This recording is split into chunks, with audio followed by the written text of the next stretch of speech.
این پدیده بیداری اسلامی جداً پدیده بی‌نظیر در تاریخه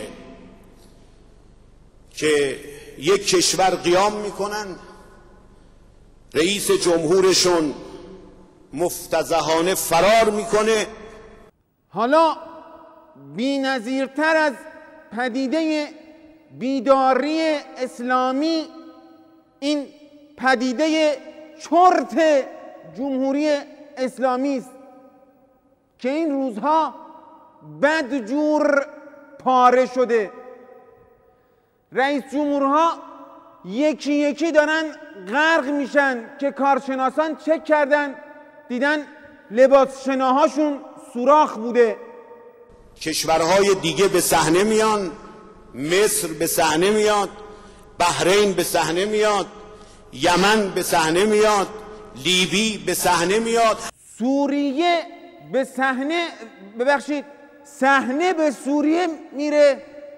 اصلا سوریه ربطی به صحنه نداره. اگر صحنه داره خب باید حذف بشه تا تو نماز جمعه بشه پخشش کرد.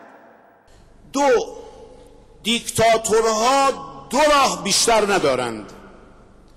دیکتاتورهای منطقه، راه اول اینه که از مرکب غرور پیاده شن و بیان همشون دست جمعی سوار مقام عظمای ولایت بشن. البته مشکل این راه حل اینه که خود مقام عظما داره پیاده میشه. ملت ها تشنه خون این دیکتاتورها هستن.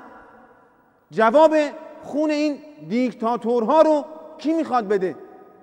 همونطور که مقام عظمای ولایت فرمودن آزمایشگاه خیابون تخت جمشید قرار جواب همه این خونها رو و بقیه آزمایش ها رو بده.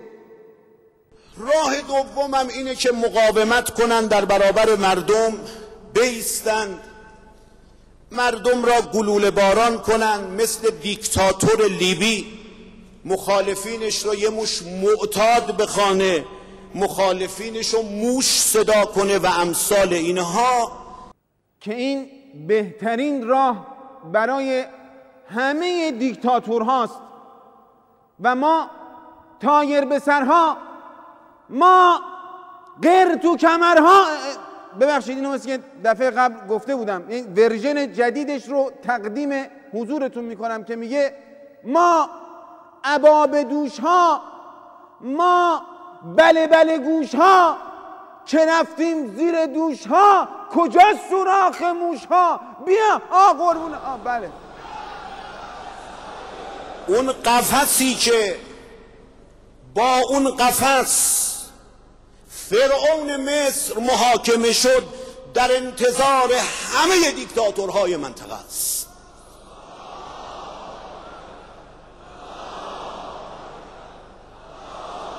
حالا در مصر یک قفس بود، در کشور عزیز ما یک باغ وحش کامل رو خواهیم داشت.